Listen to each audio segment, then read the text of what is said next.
नमस्कार। चिंतन institute of education में आप सभी का एक बार फिर से स्वागत है।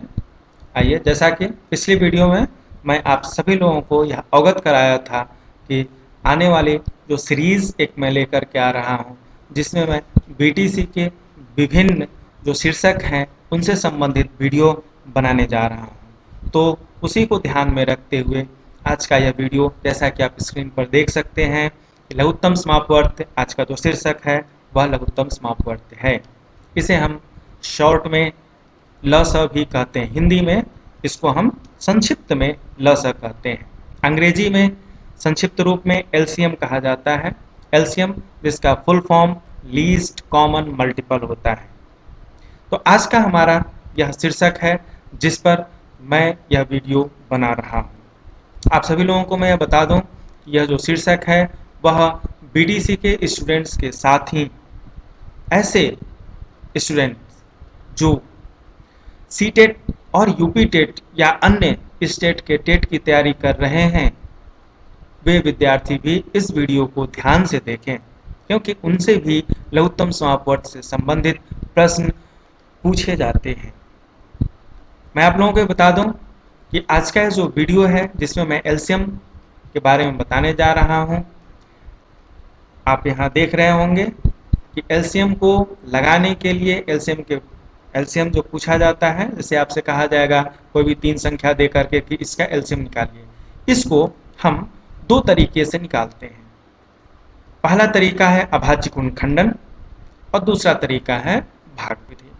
तो इन्हीं दोनों विधियों के द्वारा मैं एलसीएम कैसे निकाला जाता है वह मैं सिखाने जा रहा हूं। तो ध्यान से इस वीडियो को देखिए। अगर आप ध्यान से देखेंगे तो निश्चित ही आप आसानी से सीख जाएंगे, बहुत ही सरलता से सीख जाएंगे, बहुत दिक्कत आपको नहीं होगी। आइए चलिए देखिए। सबसे पहले मैं दो दो एग्जाम्पल आप लोगों के लिए लेकर आया हूं। देखें, पहला एग्जाम्पल है 125, 220 और 275। आप यहाँ देख सकते हैं 3 संख्याएं हैं। इन तीनों संख्याओं का आपको लघुत्तम समापवर्त निकालना है। और कौन सी विधि से निकालना है तो यह आप देख सकते हैं, यहाँ पर सबसे पहले ही लिखा हुआ है अभाज्य गुणनखंडन विधि। अभाज्य गुणनखंडन विधि से हमें यह जो तीनों संख्याएं हैं, इन तीनों संख्याओं का लघुत्तम समापवर्त एलसीएम ज्ञात करना है। तो क्या करेंगे, देखिए सबसे पहले तो ये जो तीनों संख्याएं हैं, इन तीनों ही संख्याओं का हमें अभाज्य गुणनखंडन ज्ञात करना होगा। और अभाज्य गुणनखंडन कैसे ज्ञात करेंगे तो मैं एक का बतला दे रहा हूं, बाकी उसके आधार पर आप बाकी दोनों जो संख्याएं हैं उनका आप अभाज्य गुणनखंडन निकाल लेंगे। तो चलिए देखिए, मैं यहाँ पर उदाहरण के लिए 125 देखें। 125 का हम अभाज्य गुणनखंडन कैसे ज्ञात करते हैं तो उसके लिए देखिए, यहाँ पर एक लाइन हम यहाँ पर इस प्रकार से खींचते हैं और दूसरी लाइन ये खींच लेते हैं। इसके बाद यहाँ पर हम 125 लिख लेते हैं और इसके बाद इस 125 को हमें अभाज्य संख्याओं से भाग देना होता है। उसके लिए सबसे पहले हम सबसे छोटा जो अभाज्य संख्या होता है उसको लेते हैं। तो सबसे छोटा अभाज्य संख्या 2 है, 2 से हम इसे भाग देंगे। तो आप देखेंगे 125 2 से विभाजित नहीं होगा। फिर 2 के बाद जो अगला अभाज्य संख्या है वह है 3। 125 आपका जो 125 है यह 3 से भी विभाजित नहीं होगा। तो किससे विभाजित होगा, 3 के बाद जो अगला है वह है 5। 5 से हम 125 को विभाजित करेंगे तो कितनी बार जाएगा, जब आप 125 को इस 5 से भाग देंगे तो 25 बार जाएगा। तो आप देखेंगे कि जब हम 125 को 5 से भाग दिए तो 25 आया। अब यह जो 25 आया इसे हम फिर से एक बार 5 से विभाजित करेंगे। ठीक है, तो जब हम इस 25 को 5 से विभाजित करेंगे तो 5 बार जाएगा। तो हम यहाँ पर 5 लिख लेंगे। जब हम इसे 5 से भाग देंगे तो यहाँ पर 5 लिख लेते हैं। और फिर देखिए यह जो 5 है इसे हम फिर एक बार 5 से भाग देंगे और यह एक बार में कट जाएगा। इस प्रकार से यह जो 125 है इसका हम अभाज्य गुणनखंडन ज्ञात कर लिए हैं, जिसमें आप देखेंगे 5 5 5 आ रहा है। इन तीनों 5 का हम गुणा कर लेते हैं और इसे हम इस प्रकार से लिखते हैं 125 बराबर 5 गुणे 5 गुणे 5। अब आप इन तीनों 5 का जब गुणा करेंगे तो 125 आपको प्राप्त होगा। ठीक ऐसे ही आपको 220 और 275 का भी अभाज्य गुणनखंडन ज्ञात करना है। चलिए मैं इसको लिख रखा हूँ। देखें 220 का जब हम अभाज्य गुणनखंडन करेंगे तो आएगा 2 गुणे 2 गुणे 5 गुणे 11। जब आप इसका गुणा करेंगे तो 220 आएगा। आप देख सकते हैं 11 का गुणा, अगर आप 11 का गुणा 5 में करेंगे तो 55 आएगा। 55 गुणे 2 110 और 110 गुणे 2 220। नेक्स्ट 275। तो देखिए जो 275 है हमारा, इसका जब आप अभाज्य गुणनखंडन करेंगे तो आएगा 5 गुणे 5 गुणे 11। आप देख सकते हैं 5 5 25, 25 गुणे 11 करेंगे 275 आएगा। अब देखिए इन तीनों ही संख्याओं का हमने अभाज्य गुणनखंडन ज्ञात कर लिया। अब हमें करना क्या है, एलसीएम ज्ञात करने के लिए अभाज्य गुणनखंडन विधि से एलसीएम को ज्ञात करने के लिए हमें इसमें जितने भी अभाज्य संख्याएं आई हुई हैं उन सबको सबसे पहले हमें देखना है, पहचानना है कौन कौन सी अभाज्य संख्या आई हैं। तो आप देखें सबसे पहले इसमें देखें सबसे छोटी अभाज्य संख्या 2 आया है, फिर ये 5 है। तो देखिए 220, ये जो संख्या 220 है इसी में केवल 2 आया और कितनी बार आया है, 2 बार आया है। फिर 2 से बड़ा 3 तो है नहीं, 5 है। तो देखिए 125 में 5 आया और केवल 5 ही आया है, 3 बार आया है। फिर 220 में 1 बार आया है, 275 में 2 बार आया है। और 5 के बाद जो अगला अभाज्य संख्या हमारे इन प्रश्नों में आया हुआ है, संख्याओं में आया हुआ है, वह है 11। ठीक है, 11 देखें 220, यहाँ पर इस 220 में 11 आया हुआ है और इस 275 में 11 आया हुआ है। अब देखिए हमको करना क्या है, हमें यह देखना है सबसे पहले कि जितने भी अभाज्य संख्याएं आए हुए हैं हमें यह देखना है कि वे अभाज्य संख्याएं सबसे अधिक बार किस संख्या में आए हुए हैं। तो जिस संख्या में वह सबसे अधिक बार आए हुए हैं उन संख्याओं को हम क्या करेंगे, जितनी बार वे आए हुए हैं उनको काउंट कर लेंगे और उतनी बार लिख लेंगे। चलिए बात करते हैं सबसे पहले 2 का। तो देखिए 2 केवल 220 में ही आया है, केवल इसी संख्या में आया हुआ है और कितनी बार आया है, 2 बार आया है। तो हम क्या करेंगे, यहाँ पर 2 गुणे 2 लिख लेंगे। इसके बाद 5 को देखेंगे।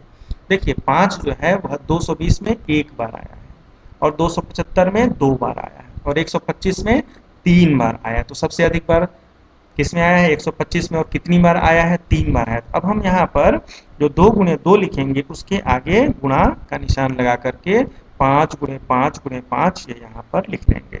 ठीक है, सबसे अधिक 3 बार आया है तो 3 बार हम 5 का गुणा कर देंगे। अब इसके बाद जो अगली अभाज्य संख्या है उसको हम देखेंगे कि वह सबसे अधिक बार किस संख्या में आया है। तो अगली अभाज्य संख्या 11 है और देखें 220 में 1 बार आया है और 275 में 1 बार आया है, दोनों में एक एक बार ही आया है तो इसको हम 1 बार लिखेंगे और गुणे 11 कर देंगे। तो इस प्रकार से आप देखेंगे जो हमारा एलसीएम होगा, देखिए यहाँ पर 2 गुणे 2 220 में था, यहाँ पर आया 2 गुणे 2 और ये देखिए सबसे अधिक 5 हमारा 125 में 3 बार आया था तो आगे हमने लिख लिया 3 बार और 11 1 बार आया था ये। तो इस प्रकार से हमारा एलसीएम हो जाएगा 2 गुणे 2 गुणे 5 गुणे 5 गुणे 5 गुणे 11।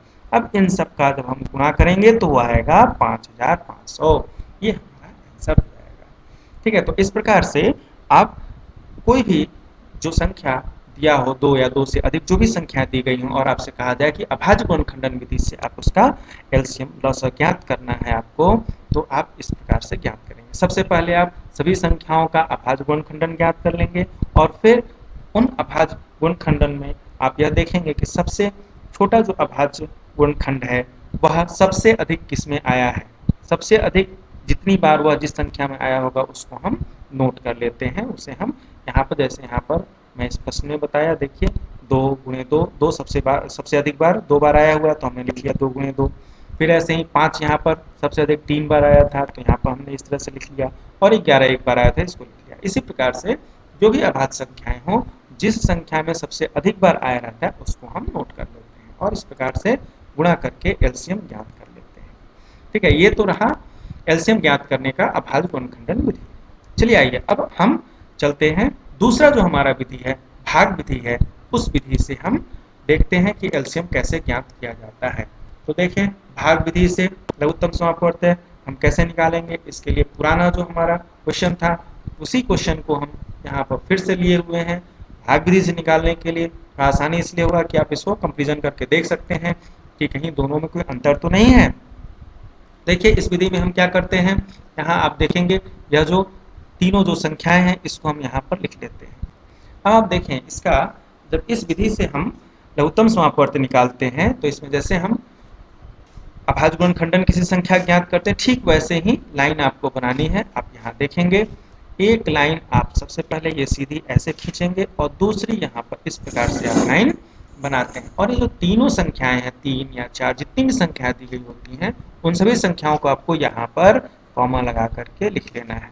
यहाँ देखिए हमारी पहली संख्या 125, उसके बाद हमने लिख लिया 220, फिर 275। अब हमें क्या करना है, अब हमको इन तीनों ही संख्याओं को बारी बारी से अभाज्य जो संख्याएं होती हैं उनसे हमको भाग देना है। तो अब देखिए सबसे पहले हम 2 ले लेते हैं। 2 से देखिए 220 कट जाएगा, इसलिए हम 2 से सबसे पहले भाग देंगे। जब 2 से आप 125 को भाग देंगे तो यह नहीं कटेगा, तो इसको हम यहाँ पर ऐसे ही उतार लेते हैं। फिर 220 को जब आप इस 2 से भाग देंगे तो 110 आएगा, ठीक है। 2 गुणे 110 करेंगे तो 220, तो यहाँ पर हम क्या लिख देंगे, 2 से भाग दे करके 110। फिर इसके बाद देखिए 275, 2 से नहीं कटेगा तो हम 275 को यहाँ पर ऐसे ही उतार लेते हैं। ये देखिए आ जाएगा 2 से 125 तो कटा नहीं, ऐसे ही लिख लिया। 220 को 2 से भाग दिया तो 110 आया, और 275 कटा नहीं, इसलिए ऐसे ही हम इसको लिख लिए। अब फिर एक बार हम 2 से भाग देंगे, क्योंकि यह जो 110 है वह 2 से विभाजित होगा, ठीक है। इसको हम 2 से भाग दे करके जो भी आएगा यहाँ पर लिख लेंगे। और 125 और 275 या तो 2 से कटेगा नहीं, इसलिए इसको ज्यों करते हो यहाँ पर हम नीचे उतार देते हैं। तो देखिए जब हम 110 को 2 से भाग दिए थे कितना आया, 55, यहाँ पर हमने 55 लिख लिया। और 125 और 275 को ज्यों करते हो हम नीचे उतार दिए। अब ये जो तीनों संख्याएं, अब जो नई ये तीनों संख्याएं हैं, ये 5 से कटेंगे। 3 से इनमें से कोई भी संख्या नहीं कटने वाली है, ठीक है। तो 3 के बाद जो अगली अभाज्य संख्या है वह है 5। 5 से जब आप 125 को भाग देंगे तो 25 बार जाएगा, यहाँ आप 25 लिख लेंगे। 55 को जब 5 से भाग देंगे तो 11 बार जाएगा, यहाँ पर आप 11 लिख लेंगे। और ठीक वैसे ही जब आप 5 से 275 को भाग देंगे तो यहाँ पर आप लगभग ये 5 से देखिए भाग देंगे तो 5 पचे 25, 5 और यहाँ से 2 शेष बचेगा, 2 5 25, 5 पचे 25, तो 55 आ जाएगा, ठीक है। तो ये आप लिख लेंगे। तो यहाँ देखें जब हमने 5 से भाग दिया, देखिए 125 को भाग दिया तो 25, और 55 को भाग दिया तो 11, और 275 को 5 से भाग दिया तो ये 55 आ गया, ठीक है। अब देखें, अब ये जो तीनों संख्याएं हैं इनमें से ये जो दो संख्या 25 और 55 है, या 5 से विभाजित होगी, तो हम फिर इसको 5 से भाग देते हैं। 5 से जब 25 को भाग देंगे तो 5 आएगा, 11 तो विभाजित नहीं होगा, तो इसको हम जो कहते हैं उतार लेंगे। और फिर 55 को भाग देंगे तो 11 बार जाएगा।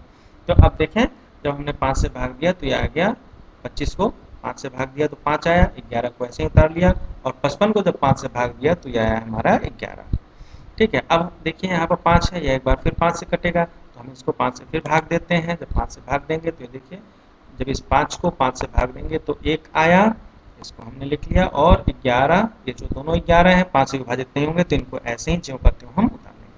अब देखें यहाँ पर जो दोनों 11 है, यह खुद एक अभाज्य संख्या है जो 11 से ही कटेगा, इसलिए अब हम यहाँ पर 11 लिखेंगे और इन दोनों को ही विभाजित कर लेंगे।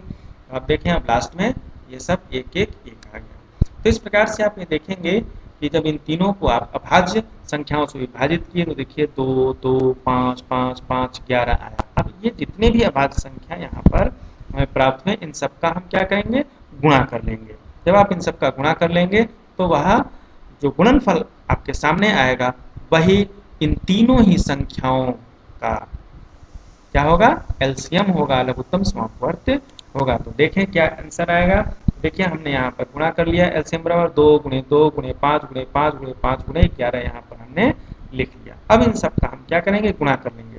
कैसे आप गुणा करेंगे तो कितना आएगा, 5500 आएगा, ठीक है। देखिए इसका आंसर हमारा आ जाएगा 5500।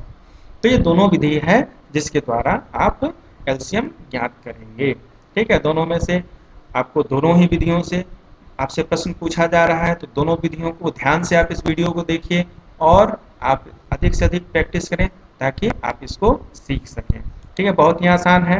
नेक्स्ट आइए, अब मैं एक और उदाहरण लेकर के आया हूँ, दोनों विधियों से आप लोगों को मैं बताने जा रहा हूँ। सबसे पहले देखिए जो अगला उदाहरण है उसमें देखिए 3 संख्या है, 121, 286 और 418। अब सबसे पहले हम क्या करेंगे, ये देखिए यहाँ पर यह जो उदाहरण मैं लेकर के आया हूँ वह अभाज्य गुणनखंडन विधि से ही लगाना है। सबसे पहले हम क्या करेंगे, 121, 286 और 418 क्रम से लिख लेंगे और इन सब का अभाज्य संख्या उनके सामने लिख लेंगे हम। तो देखिए सबसे पहले 11, 11 का जब आप अभाज्य गुणनखंडन ज्ञात करेंगे तो 11 गुणे 11 आएगा। ठीक ऐसे ही 286 का जब करेंगे तो 2 गुणे 11 गुणे 13 यह आएगा। और 418 का जब आप करेंगे तो 2 गुणे 11 गुणे 19 यह आपका अभाज्य गुणनखंडन तीनों ही संख्याओं का है। अब पिछले प्रश्न में जैसे मैं बताया था, अब आपको यह देखना है इसमें कौन कौन से अभाज्य गुणनखंड आए हुए हैं। तो देखें, एक तो 2 है और दूसरा 11 है, तीसरा 13 है और चौथा 19 है। तो देखें, हमें देखना है कि सारे अभाज्य गुणनखंड सबसे अधिक किस संख्या में आए हैं और जितनी संख्या में वह आए होंगे उनको हम नोट कर लेंगे। तो सबसे पहले 2 की बात की जाए तो देखें 286 और 418 यह जो दो संख्या है इसमें 2 आया हुआ है और कितनी बार आया है, एक बार आया है। ठीक है, अगर मान लेते हैं किसी में 2 आया रहता तो हम 2 गुणे 2, यह जो 2 है वह अगर 2, यह जो 2 है वह 2 बार अगर आया होता, किसी में 2 गुणे 2 होता तो हम उसको लिख लेते या जितनी बार आया होता। तो दोनों में एक बार यहाँ आया तो हम एक बार यहाँ लिख लेंगे 2, फिर गुणे का निशान लगा लेंगे। अगला क्या है 11, देखिए 11 121 में 2 बार आया है, 286 में 1 बार आया और 418 में भी 1 बार आया है। तो सबसे अधिक किस में आया, 121 में, कितनी बार, 2 बार। तो हम आगे क्या लिख लेंगे 11 गुणे 11।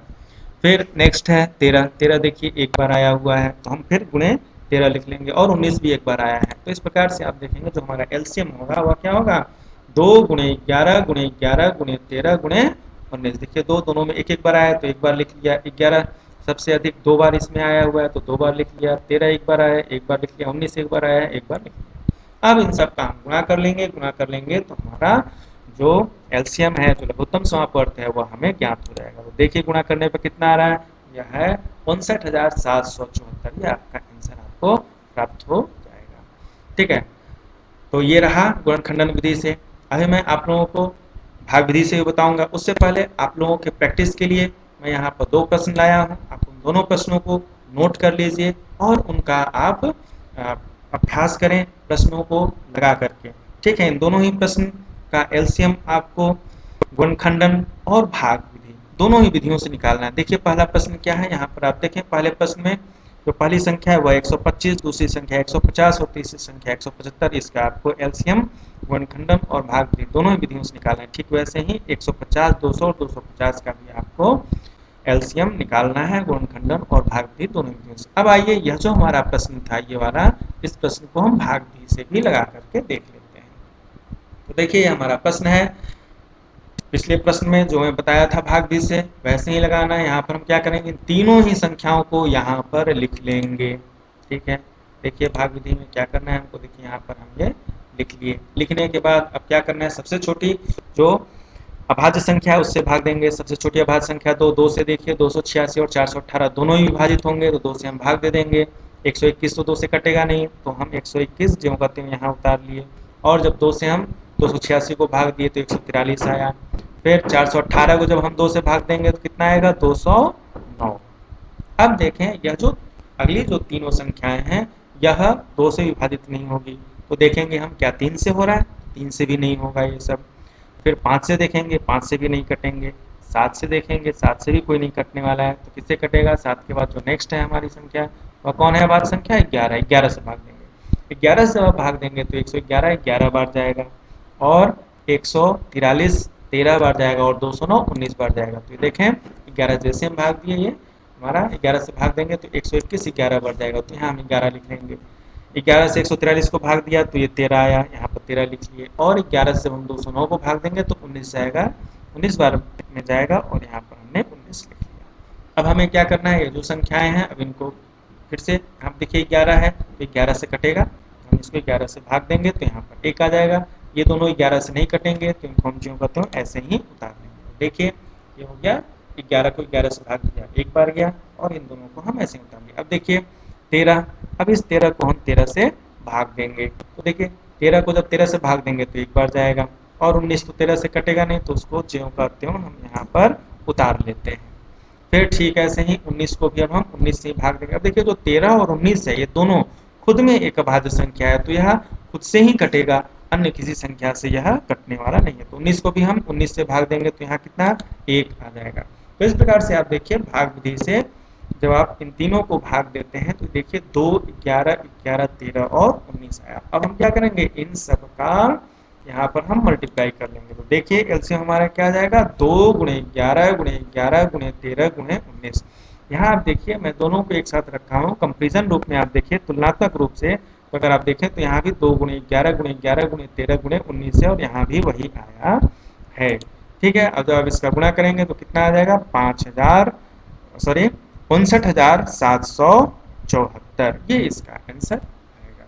ठीक है, तो इस प्रकार से आप जो भी आपसे संख्या 2 या 3 संख्याएं दी जाएं और आपसे कहा जाए कि इनका आप एलसीएम ज्ञात करें, और एलसीएम ज्ञात करने के लिए चाहे आपसे गुणनखंडन विधि से ज्ञात करने के लिए कहा जाए या भाग विधि से कहा जाए, जिस भी विधि से कहा जाए आप आसानी से निकाल लेंगे। तो इस वीडियो को ध्यान से देखिए, और यदि आप पहली बार देख रहे हैं तो हमारे चैनल को सब्सक्राइब जरूर करें, जिससे हमारे आगे आने वाली जो भी वीडियोस हैं वह आप तक आसानी से पहुंचती रहें, और इसे अपने मित्रों में अधिक से अधिक शेयर करें ताकि आपके जो मित्र हैं वे भी इन वीडियोस से लाभ उठा सकें।